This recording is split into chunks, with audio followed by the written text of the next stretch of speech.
Hi.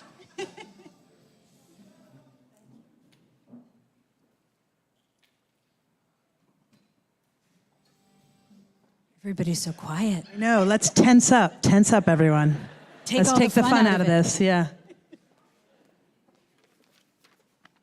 Good evening, everyone, and welcome to the Clinton Presidential Center presents What's Next? The Legacy of West Wing, held in conjunction with the Clinton Center's newest temporary exhibit, Commanding the Screen, the American Presidency in Film and Television. Clinton Presidential Center presents is a partnership between the Clinton Foundation, the Clinton School of Public Service at the University of Arkansas, and the Clinton Presidential Library. I'm Stephanie Sims, Supervisory Museum Curator for the William J. Clinton Presidential Library and Museum. This month, we introduced a new and exclusive temporary exhibit entitled Commanding the Screen, the American Presidency in Film and Television. This unique exhibit offers a rare opportunity for visitors to explore cinematic portrayals of fictional and real-life presidents and learn how these depictions reflect America's spirit, values, and historical journey. The exhibit features original costumes, authentic props, and other memorabilia seen on screen, bringing the American presidency to life. Tonight's program will include a conversation with the West Wing actors Melissa Fitzgerald and Mary McCormack, who have recently released their book, What's Next? A Backstage Pass to the West Wing, its cast and crew, and its enduring legacy of service. What's Next provides readers with on-set and off-camera anecdotes, including behind-the-scenes information that even the West Wing superfans may not have heard before. We are deeply honored to have our esteemed panelists with us tonight, Melissa Fitzgerald, an activist. Yes, I read your Instagram. Who starred in the television series Frequency and Grey's Anatomy, and is the Director of Strategic Engagement at All Rise Justice for Vets. And Mary McCormack, a versatile actor known for her roles in the television series In Plain Sight and the film Deep Impact, which is also in the exhibit. As you're here, both Melissa and Mary showed their talents in the West Wing as well.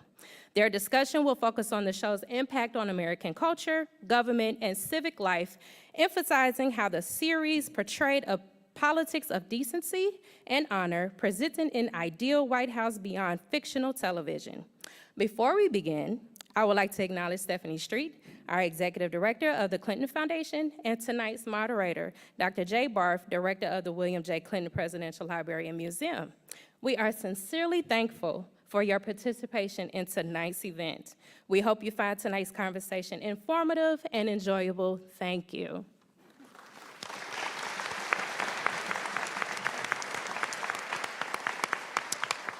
And I want to thank Stephanie and her team, as well as our partners at the Clinton Foundation for all of their work in developing the temporary exhibit. And I, of course, encourage all of you to check it out and come back again and again to see what is going to be an exhibit that likely evolves a little bit, especially with the show that we're talking about tonight, because the West Wing, it is its 25th anniversary, and there's been a lot of exhibitions around the country dedicated to West Wing, and so we're about to get some of those artifacts as well, we very much hope.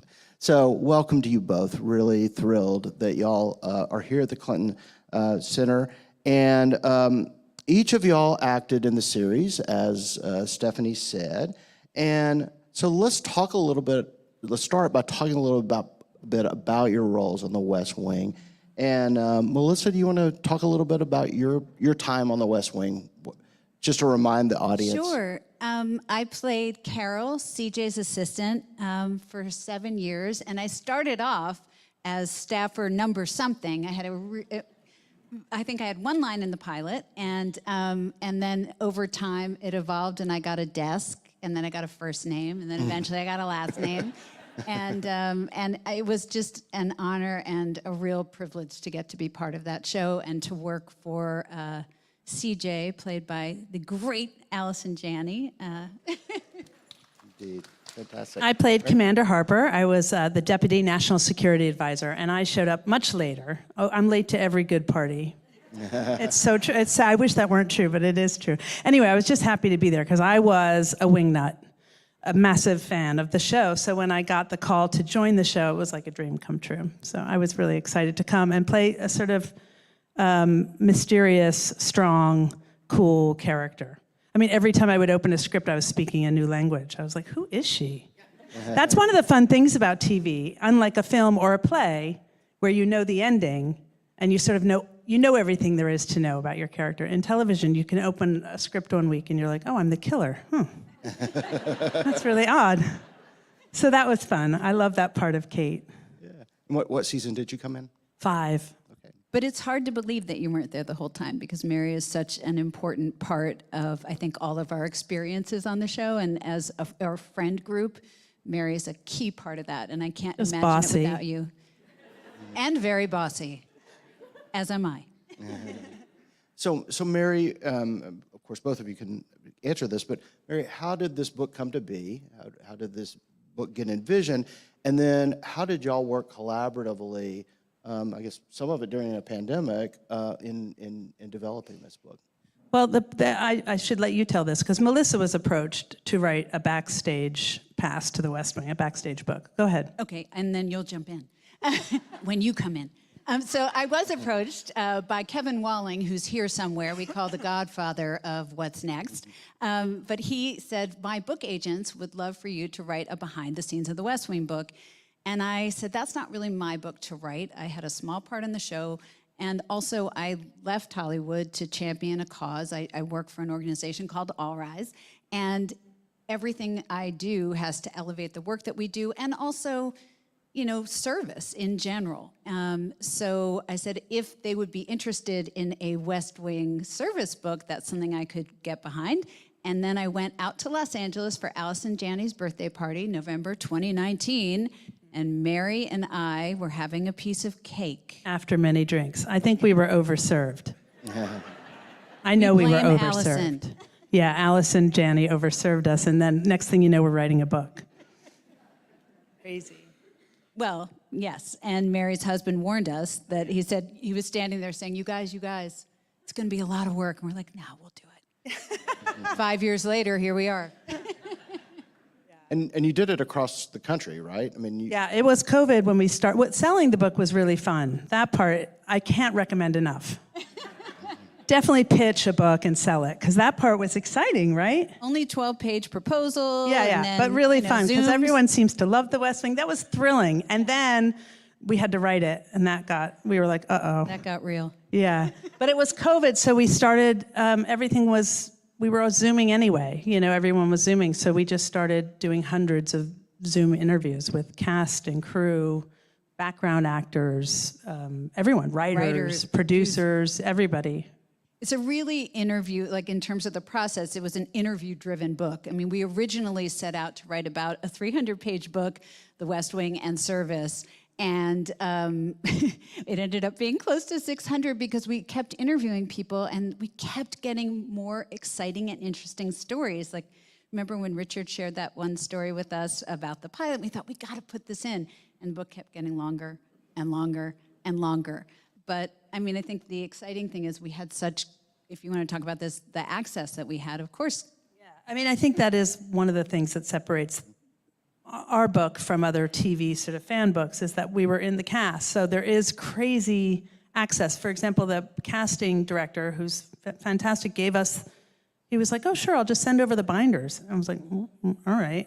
And there were like 3 massive binders, and it was everyone they saw for every part, all their feedback on their reads, their deal memos. I was like, what are we looking at? I shouldn't be seeing this. I know. And we saw crazy. one really fun thing about Mary. Oh yeah, oh yeah. We put a picture of it in the book, actually. Yeah. It says my name. I didn't remember this, but we got all of a sudden in one of those binders I see my name, and it said Mary McCormack, not interested in series television. I'm late to every good party. But you showed up. Better late than never. That's great.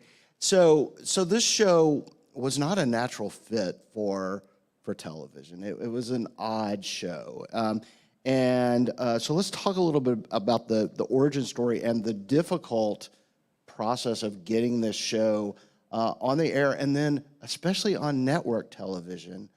because it was not a natural fit for network television at that time in the late 1990s. So talk a little bit about. There was only network television then, really. I mean, The Sopranos was sort of started. There was a little bit of cable, but also Just starting. a political show had never been successful on television before, ever.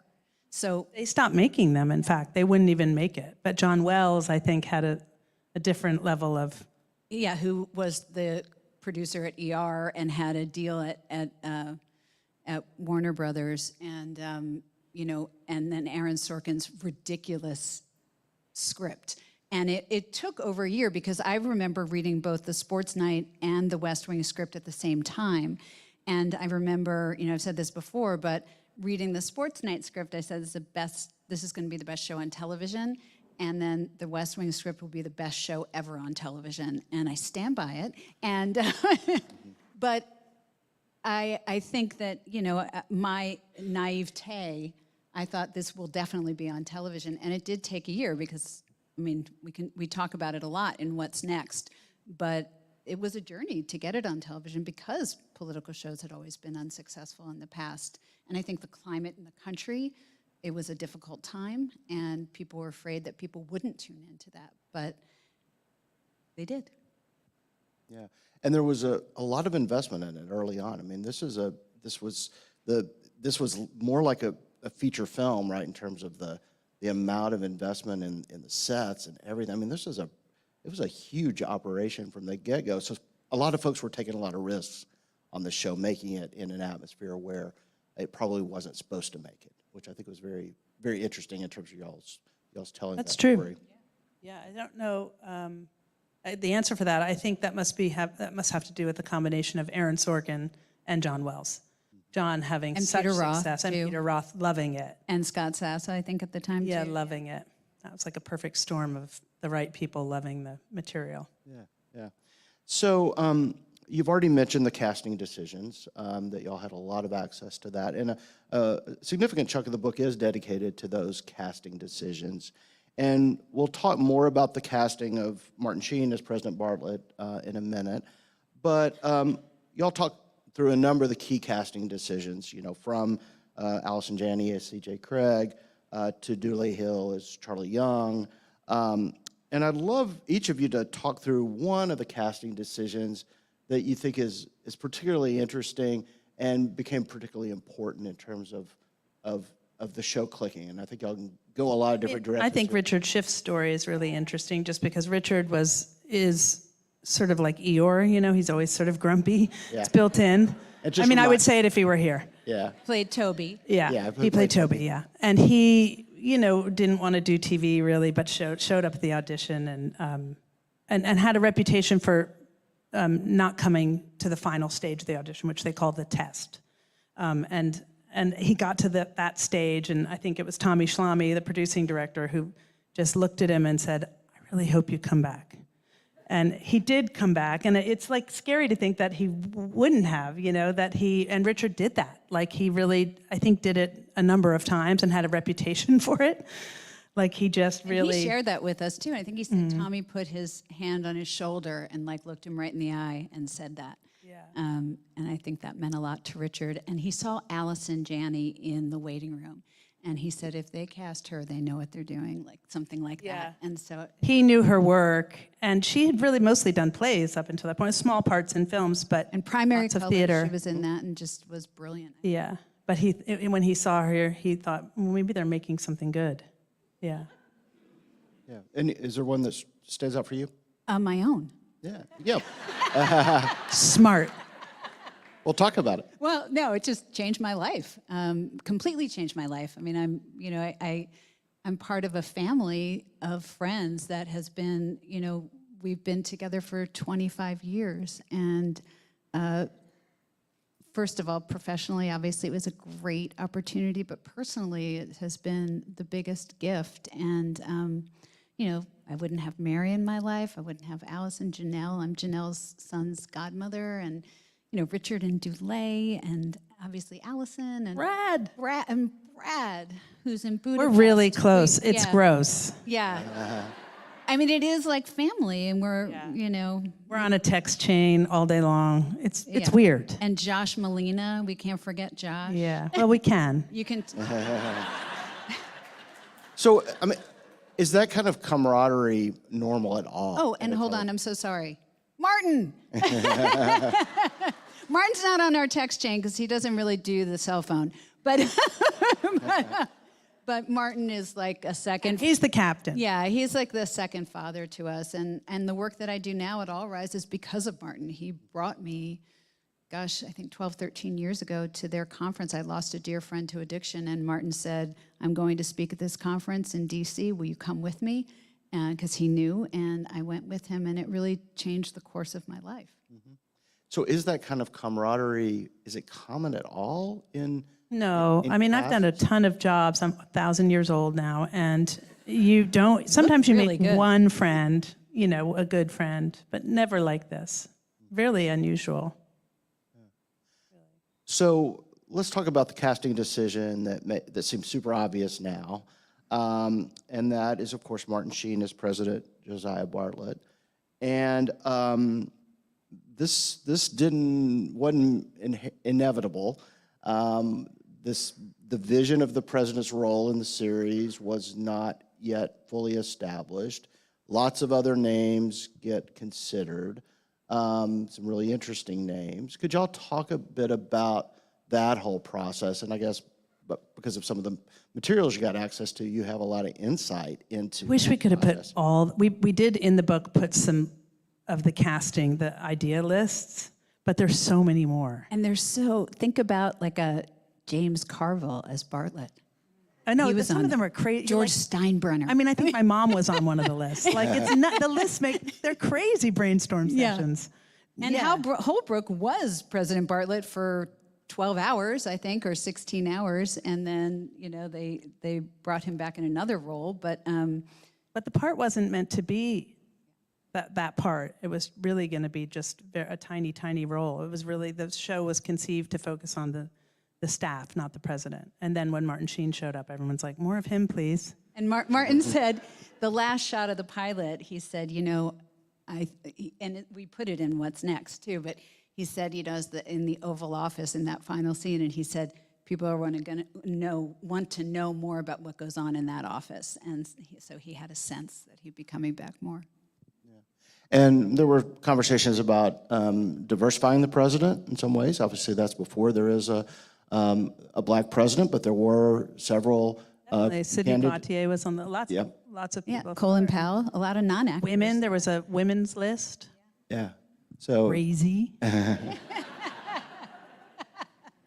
So let's talk about, because y'all obviously worked with Martin, continue to work with him now in a variety of ways. Just talk a bit about the magic he brought to the cast and the way in which he continues to bring kind of magic to the family that continues to exist. I think for both of us and the rest of our friend group, he really is sort of what we all aspire, certainly I'll speak for myself, but what I aspire to be like. And I often think when I'm, you know, thinking about a decision or how I'm going to behave in a certain sense, I always look to Martin, like what would Martin do? What kind of decision would Martin make? He really is as good as you think he is, and then some. He is an amazing human being. And I don't think I've ever met anybody like him. And I just feel so lucky to have him in our Tell lives. the story, though, Melissa, of the pilot when you first saw him working, because we used it in our book proposal because it was such a formative memory for Melissa and speaks to who he is. We were doing a scene, it was, you know, one of my first scenes, and there were a lot of background artists in that scene. And Martin even said the other People used to call them extras. Now they're background artists, just so we're all on the same page. Yeah. We have to And all Martin be on the even same said page. the other day, because he came and promoted our book with us for a whole week. He and Janet, his wife, stayed for a whole week in D.C. to help us with this. And he said, oh, I don't like that term, extra. I like background, you know? So there were a lot of background artists in the scene, and Martin comes on to set, and you know, it's time to go, and I see the producers looking at their watches, as Martin shakes the hand of each and every background artist and introduces himself and engages in a conversation with each and every one. And I remember standing there thinking, like, oh gosh, what's going on here? What's going on? You know, and looking at the producers, looking at their watches. And then I thought, he's teaching all of us how this is going to go down from here on out, that this is going to be a place where people come first, where everybody, no matter what their role, is going to be treated with dignity and respect. And I think that was pervasive. And luckily, you know, the producers were all like that too. Like everybody was on board with that. And then, you know, oftentimes background will eat in a different location than the rest of the cast and the crew. On every show. Yeah.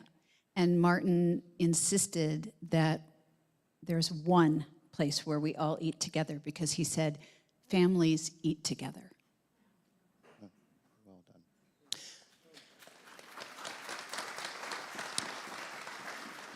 So the goal of this book is not to walk through every episode, because that would have been exhausting and you'd still be working on it. Instead, you do pick key episodes that are particularly telling and important in terms of the flow of the show, the trajectory of the show. So maybe each of you kind of pick an episode that you do write about in the book, or maybe one that got left out that you think is really important, and talk through why it was important, why it was such a vital moment in the life of the show. I mean, most people say there's a bunch that come up when you ask people their favorite. In Excelsis Deo, it's hard to ignore. I mean, Richard Schiff's Could you talk just 2 talent. seconds about the plot? Yeah, well, just about. I mean, you know, dealing with veterans issues. It's also so personal for us and things we care about. And I don't know. I mean, I think the writing in that is like sublime. You know, that's Aaron at his best, I think. I don't know. What's one of your favorites? I mean, I love that episode. That and I one's hard love to beat. Yeah, I love the scene in the Oval Office at the end where he and Martin are Toby and the president are speaking about, you know, taking care of our veterans, basically, and that the enormous debt that we as Americans owe them, and how they sacrifice so much for us and ask for so little in return. I just love that episode so much. And I also just have to acknowledge Mary has been a tremendous support of the work that we do on behalf of veterans and veterans treatment courts. She's been a real rock star, and she's from a veteran family. So. Easy to get behind that issue, yeah. But For everyone. that one, and then, you know, there's so many. I love all of Shibboleth. them. I mean, Yeah. it's so hard to choose. Shibboleth and Take This Sabbath Day with Carl Malden, that beautiful scene in the Oval. Carl Malden. I don't know, I feel like you should tell the story about your dad. Well, that's not really appropriate. I don't know, it's funny. I broke my nose in 9th grade, and my dad called me Carl Malden for like 3 years straight. He would be like, Carl, dinner. Sorry, I know it was That's off not track. fair to Carl but- Malden's memory, who is sublime Yeah. in the show. And also, the Bible that he used in that scene was the Bible from On the Waterfront. He brought that to the West Wing and used it in that scene. And I think it's also the last thing he ever did was that episode. Wow, very good, very good. So we have audience members who have asked questions, those in the room and those who are watching virtually. And one of them had a question about the humor of the show and the degree to which it was fully scripted or was at points improvised by the cast. And could you talk a little bit about the role of the humor, and if there's a humorous moment or two that really stand out to you as being good examples of the way humor worked in the show? Yeah, so a lot of people who love the show and love Aaron's writing in general already know this, but you don't improvise any words, even breaths. I mean, it's almost all written, scored, and you would never, and that continued even after Aaron left. That was the sort of mission statement of the show. And you didn't need to, because it was so beautifully written. You know, it's not, you didn't need to naturalize it. In fact, I think Aaron answered this recently at an event, and I'm going to butcher it. But the spirit of it was, he was saying, like, it's not that I'm precious. It's not that I think my words can't be better or or naturalized. Like some things are beautiful naturalized when you add I means and if sort of grunting and all that stuff. He said, I just hear things musically. He was like, I hear it, and if you change anything, the music is sort of broken. And it made sense, Absolutely. That's just how he writes. That's his style. And Dulé talked about that too a little bit, because Dulé obviously is a dancer and a singer, and he said it really is like music. And that's a theme that comes up in our book quite a bit too, is the musicality of his writing. But we had on set someone whose specific job it was to make sure that people were letter perfect. But one of my favorite funny lines, although I don't know if it was meant to be funny, but Brad Whitford, who played Josh Lyman, and Josh Molina, who played Will Bailey, have a lot of you probably know this too, but a years-long, like ridiculously volatile prank war with each other. They love-hate each other. And Brad wrote one of the episodes, and he wrote a line for Josh to say, "I'm a terrible actor, I can't act." And that made everyone so happy. That's great. So this show began to air late in the Clinton administration, and then most of its time on the air, of course, was in the George W. Bush era. And could y'all talk a little bit about the relationship between the show and the political context in which it was playing out, was being written, was being acted, was being received by audiences? I think that would be an amazing question for Aaron if he were here too. But, from my perspective, it was just interesting. A lot of people came to the show. A lot of people who were Democrats came to the show during the Bush years as, looking at it and saying, this was the White House we wish that we were having. I just remember that being a pretty common theme at that time. But, I do think that it was a politics where even though people could disagree, everybody was there working on behalf of the American people, whether they were Republicans or Democrats. And it didn't seem that It was different then. and it wasn't too. Like it was and it wasn't. There were those were some dark days too in terms of working together across the aisle. So I think that's interesting to see it as maybe something aspirational then and really now too. I do know though that when we would often, every season we would go to Washington to shoot exterior shots, and in the years that I was there, the cast would be like, it was different when the other administration was, like our access was totally different. Like we went from shooting, at the best like incredible access to like outside the mall. And I don't mean the mall, I meant like an actual mall.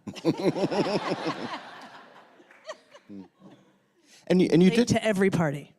And a lot of folks who had been involved in politics get involved in the show, right? I mean, Dee Dee Myers, Dee Dee Myers, I saw her picture there, yeah. and she was a consultant, and I think CJ was probably, was modeled on her a bit. Yeah, and she was not alone. There were others. Gene Sperling and a whole bunch of others. Yeah, and so it was, in some ways, the interplay between the politics of that era and the show was pretty intimate at times. So season 4 is a big turning point for the show. Aaron Sorkin and his co-creator, Tony Shalhoub, who was mentioned earlier, they leave the show.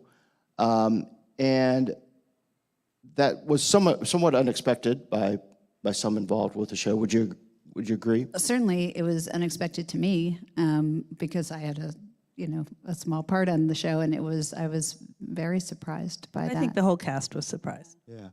And so how did that change the show? How did the shift in leadership of the show, how did it alter the show, either in terms of kind of how the cast worked together, how the trajectory of the storyline changed, how the writing changed, because obviously you have a very precise writer, and then suddenly that person is gone. How does it alter the experience? Well, why don't I just tell the end of that era, and you can take it from, when you came on board, because I think that was important timing. But sort of at the end of it, I remember we were all scared that it wouldn't be able to without Aaron continue. And I think, you know, it had been for most of us the best experiences of our lives. And that was a very sad and, you know, scary time. And then, but John Wells, I remember, really assured all of us that it would continue. And in his hands, obviously it did. Yeah, John was there from the beginning, though, which is I think that continuity helped quite a bit. And John Wells is also an excellent writer and a brilliant director. And so I think one of the best showrunners to have ever done the job. So I think it was that part, the scaffolding was strong. And Aaron had created such strong characters and structure. Yeah, and some of the writers stayed, so there was some continuity, I think, which helped quite a bit. Yeah. So soon thereafter, there is this season centered around the electoral battle, right, between on who would replace President Bartlet. And Jimmy Smits and Alan Alda faced off in this really great fictionalized version of an election. There was actually a lot of back and forth about who should win that election. That was not a done deal. Who was going to win? Obviously, no. I think we all know Jimmy Smits wins, but that was not a done deal. And so, talk a little bit about that part of the show. Y'all were both there during that period. How did that play out? How was that? How did that feel while you were working on the election part? Because there had been all this time working on the life in the White House, and then it suddenly becomes an electoral show. That part of the show was so tainted by John Spencer's passing for us. Mm-hmm. That for me, it's a little bit of a blur, that whole period, because so much of it felt like about John, Mm-hmm. And we talk about this in the book, but Vinnick was supposed to win, and that was what was planned.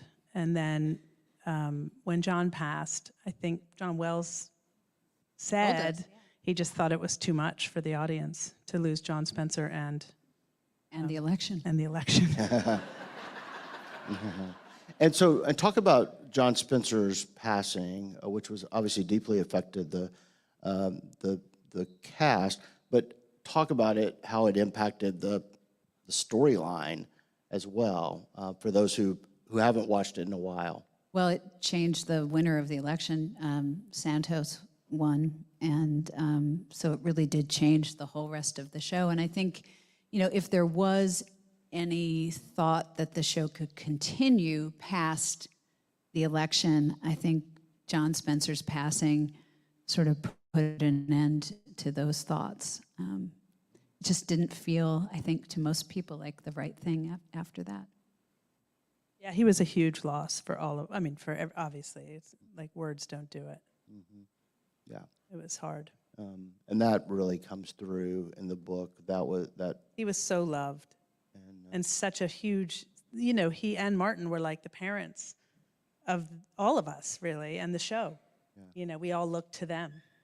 And the cast obviously had to live it out very personally, but then had to relive it in the story, right? I mean, so and it was it was shot very close to the reality of what happened, and many of us went to. There was a funeral in New Jersey and another memorial in Los Angeles, and then filming it. Stockard Channing, in her interview with us for our book, talks about that and how challenging that was. Yeah. So, big chunk of the book is about the legacy of this series and the ways in which it continues to live on. And I want to talk about something that y'all do that is very much a part of the book. I think it may have even been more central to the original book vision, and that is that you spend a chunk of this book dedicated to the nonprofit and advocacy work that y'all and the other cast members are committed to now. And I'm curious why y'all made that decision. I mean, down to really giving email or websites of those organizations. That's a big part of this story here. And could you talk a little bit about that and why you think this show helped produce and promote that kind of activism. We meet people every single day who go, I'm doing this work because of the West Wing. I mean, like Melissa, even more so because she lives in Washington doing this work. I mean, you know, committed to service. But we meet people all the time. So that the legacy is such a gift, you know, to get to sort of hear from people about all the good work they're doing, you know, because of this show. And then we felt, I think, as a cast, you feel so lucky. Listen, as an actor, you get asked to do a lot of things. You have a chance to sort of show up and help, just simply based on our dumb job. And so it feels like a real honor to get to do that. You know, we tell a story where Anthony Edwards, who played a doctor on ER, is friends with Brad Whitford. And when Brad shot the pilot, he said to Brad, you're about to get a lot of capital. You can spend it on yourself or you can spend it on other people. And I think that was a formative memory for Brad. Like and boy, does he walk the walk, you know. But we're Martin, so lucky to get to do it. Yeah, and Martin. And I think because it was specifically the West Wing, we got even more opportunities to get involved in different things. And for the two of us, service is such an important part of our lives. And it's also, for the whole cast, it's a really central part of our friendship. Like our text chain, in addition to making fun of Josh Molina, is also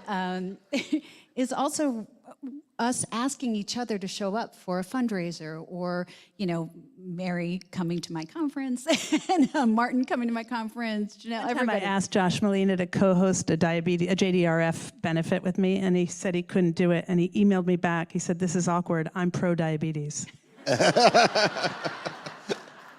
And I read that email at the gala, and they did not think it was as funny. But it's the through line of our friendships, and I think we keep getting back together, supporting each other's issues and causes. So, and Mary and I felt like that was the book that we wanted to write, and that was the book that was appropriate for us to write. So it was always part of the book. It was never an add-on.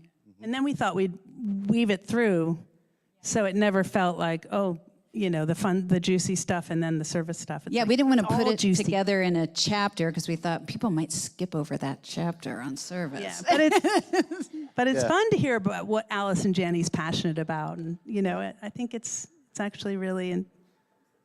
No, I think y'all did that piece just Good. beautifully. I thought it was really, and I did learn a lot about these actors as people, right? Through their, because we see who people are through the choices they make about how they spend their time, right?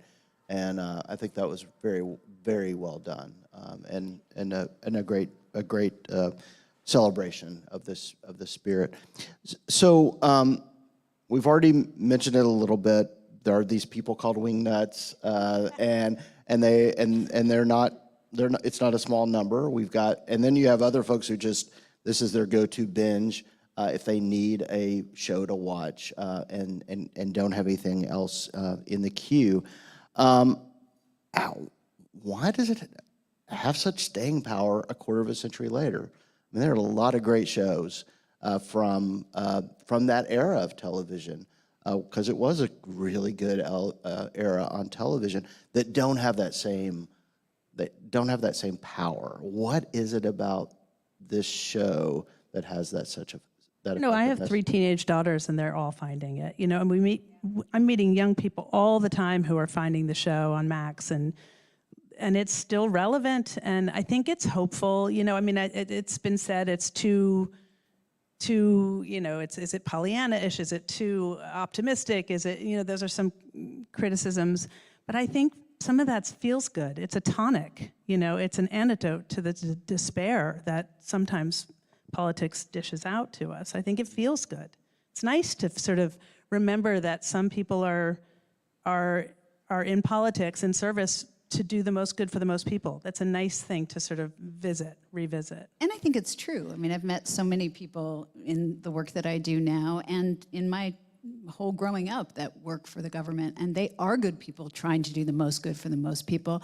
And I think it's important to portray that, and it's important that we understand that our government is us. It is a representation of us. It is what is being done in our names, and connecting what's happening, like we were talking about it earlier, a policy to how it impacts your life. And that does get talked about on the show. Also, some of the issues well, most of them are still around and not fixed, right? The environment, gun control, like it's all still, so my kids can watch it and understand it and be worried about it too. And then, of course, the unreasonable talent of Aaron Sorkin. I mean, I think that's part of the staying power. You can't separate that out. And then sort of the other pieces, Tommy Schlamme and Martin, Allison, everybody. Yeah. But we did get questions, there are a whole series of questions about this issue of the hopefulness, the idealism of the show. And there were a couple of questions from audience members who really ask, is this an unattainable fantasy? And does it potentially have some damaging effects in terms of how people see the politics of the lives they're living? Is that there's too much of a disconnect between how good these people are and how good they are in terms of the public service they do and real politics. Is there any, do y'all have any sense there that there's any worry, or is it all good in terms of having an idealism that is a goal to be lived up to? I mean, I know how I feel, but I can only speak for myself. I think it is good to see that. And I think that it's our job as voters to vote the government that we want. If we want that government, we vote for that government. We vote for people who are willing to work across the aisle, for people who have our best interest at heart, to know what their policies are and how that's going to impact our lives and the lives of people who are struggling more than we are. I think that's important too. And so I don't know if I am naive, but I am hopeful, certainly. But we live in a democracy, and our government can change every election cycle. So that is up to us. We have all the power. I do think there is, obviously we're living in a more divisive time. I mean, that's undeniable.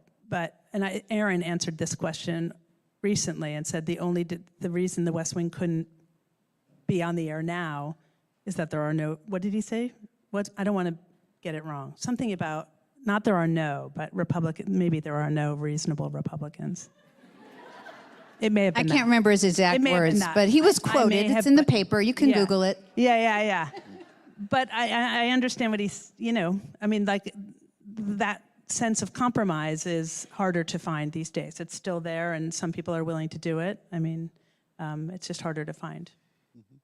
But again, we have an election coming up. Melissa's more hopeful than I am. You can tell. So we did get, one of our viewers tonight is actually in the UK and had an interesting question and noted just how popular this show is abroad. And it's obviously set in the United States. Almost all of it happens in the United States. Why do you think it is popular in other countries?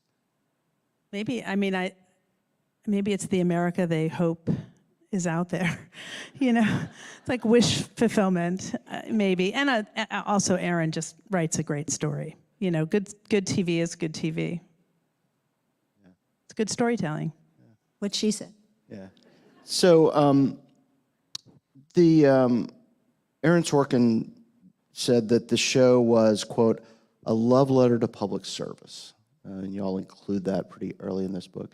Could you talk about the ways in which it is I love that quote, and I'd love you all to kind of grapple a little bit more than you already have with how it is a love letter to public service. I think the same things we said before about how it portrays people who are, the best and the brightest, who could be making tons of money at a private law firm or in a corporation, and they choose to work for very little money for the government and long hours, because they believe in making the country better for everyone, including those who are struggling. So I think that makes it a love letter. And we always talk about our book, about what's next. Like, if the West Wing is a love letter to public service, what's next is a love letter to the West Wing, the army of people it took to make it, the fans who loved it, and the people who were inspired by it. So I don't know, do you have anything? No. You nailed it. Yeah, that's beautiful. So as we kind of near the end here, I do want to talk about another legacy of this show, and that's the way in which it has impact on a couple of entities, a couple of groups. One are other folks who are out in public service today, and y'all spend some time talking about the ways in which people whom we know are involved in politics and public service today really cite this show as being pretty formative for them. So I'd love for us to talk about that a little bit, and then after that, I'd love for us to talk a little bit about the way in which this show has threads to other key pop culture phenomena that also have ideals about public service that I think are pretty great. So maybe let's start with talking about some of the public servants of today who y'all do quote in the book as saying, this show really mattered to me when I was coming of age. There's some great ones. I mean, Stacey Abrams is, is a total wingnut. Pete Buttigieg, the biggest wingnut. I mean, there's some great, and then to hear why they love it and how they found it, and it's just really exciting. When I was doing a show called In Plain Sight in New Mexico. I was playing a cop, a marshal, and I went to 3 days before President Obama was elected. I was at a rally at the University of New Mexico, and he was coming off the stage, and I was like, oh my God, he's coming our way, he's coming our way. And my husband and I were there, and I was like, I'm gonna get to shake his hand. This is incredible. And he comes down, and he looks up, and he went, oh, you're, and I was like, no. I was like, I'm really not the National Security Advisor. I'm a fake cop now. Like, I don't even have, I have a fake gun. I'm like a fake badge. Like, you're the next president of the United States in 24 hours. It was really exciting. And thank God my husband was there. So we have a picture of him going. And it's in the book. It's in the book. So exciting. And later that night we met his body man, Reggie Love. And Reggie told us that as President Obama was getting out of the car to go up to the podium, he was watching the episode, season 7. And Peace in the Middle East. You're welcome. The Harper Plan. Yeah, there are tons of Wingnuts are everywhere. Yeah, they're in government, they're everywhere. Brendan Boyle, who's a friend of mine, who's a congressman from Philly, and where I'm from, and he always jokes about it with his staff too. He says, "Is today a House of Cards day or a West Wing day?" That's great. Well, let's talk about some of these other portrayals of public service that have some roots in the West Wing, and obviously y'all spend a chunk of time talking about Hamilton, which has important linkages, but it's not alone. I mean, there are some other key portrayals of the presidency, but also just of good public service. Could you talk a little bit about that and why you think it has that ability to continue to inspire through other modes of shows like this? I don't watch anything. I know, I don't watch a ton either, but I did go to the exhibit today. So did I. That's good. Great way to close. So there were a couple of shows, like Madam Secretary, I think was inspired. I know that Shonda Rhimes, who created Scandal, she's a big wingnut. And actually, our costume designer from West Wing was the costume designer on Scandal, and her dress is in there. And but I think Hamilton, we talk about it a lot in our book because the sort of mother of all wingnuts, I think, is Lin-Manuel Miranda. He's a big wingnut, and all the things that were in Hamilton. And he even said to us that, told us that there were some things he didn't realize till later that he had actually used from West Wing. He's like, that too, because it's just part of him. Yeah, it was just part of him. Yeah, I love that part of I love seeing that part of reading that over that part of the book. But what other shows? The Diplomat's on TV right now, and that's a lot of, the creator of that show is Deborah Kahn, and she was a writer on the West Wing. She wrote The Supremes, and she created Diplomat, and she hired a lot of... Alice and Janney just finished doing that's right. ARC. Yeah. She's going to be the vice president. Yeah. Well, this is a great book, and this was a great conversation, and we really appreciate y'all coming. Please join me in thanking Melissa Fitzgerald and Mary McCormack. Thank you, thank you, thank you. And I think y'all are going to go off the stage, and I think Okay, bye. There's some books out there, And again, as always, we thank you all for coming to Clinton Presidential Center.